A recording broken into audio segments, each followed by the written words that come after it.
पत्नी को ही गिरफ्तार किया गया है, क्या है पूरा प्रकरण, क्या पूरा मामला? कल सुबह एक सूचना प्राप्त हुई थी कि करधनी थाना क्षेत्र में एक गार्बेज डंप यार्ड है जहां पर एक डेड बॉडी पड़ी हुई है जो एक पीले से कट्टे में प्राप्त हुई थी।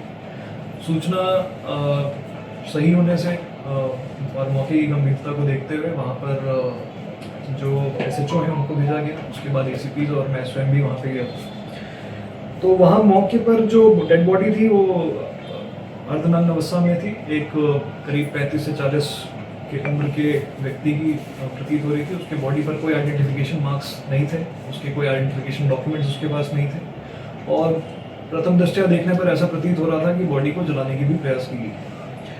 तो इस पूरी घटना को खोलने के लिए फिर 2-3 टीमें हमने इस पे लगाई और उन टीमों ने अपनी जो उनका जो प्रयास रहा उससे इस घटना को हम 24 घंटे के अंदर खोल पाए।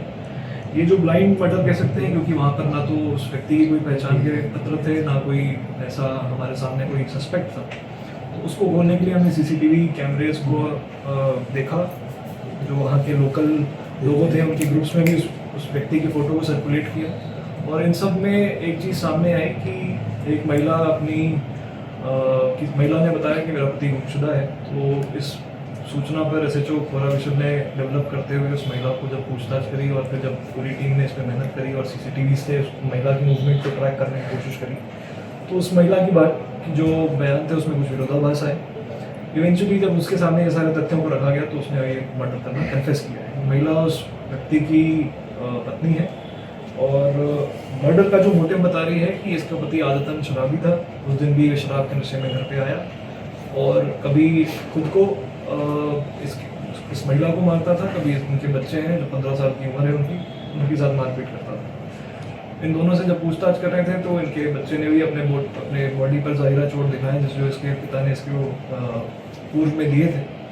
तो इससे ये बात समझ में आती है कि इनके आपसी घर में जो कलेश था उसको देखते हुए एक टाइम के बाद वो महिला ने इस तरह का जो बिल्कुल एक्सट्रीम कदम है वो उठा लिया। इस पूरे घटनाक्रम में इन दोनों के अलावा किसी की अभी तक संलिप्तता पाई नहीं जा रही है।